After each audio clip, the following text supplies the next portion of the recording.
पाकिस्तान में कोरोना का जोर कमजोर पड़ गया। मोहलिक वबा से 24 घंटे के दौरान मजीद 3 अफराद इंतकाल कर गए।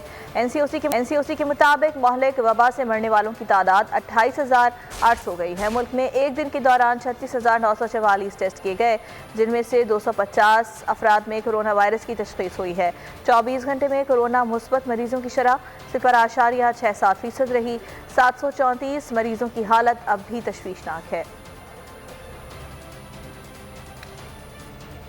कराची के निजी अस्पताल में ओमिक्रॉन के पहले केस की तस्दीक हो गई। महकमा सेहत सिंध के मुताबिक 9 दिसंबर को मुतासरा खातून अस्पताल में दाखिल हुई। जिला शर्की की रिहायशी खातून में ओमिक्रॉन वेरिएंट बज़ाहिर कोई अलामत नहीं। खातून वैक्सीनेटेड हैं, ना ही कोई ट्रैवल हिस्ट्री है। कौमी इदारे सेहत के मुताबिक मजीद मुश्तबा सैंपल्स की जाँच की जा रही है। NCOC ने ओमिक्रॉन के असरात से बचने के लिए बूस्टर डोज लगाने की हिदायत कर दी।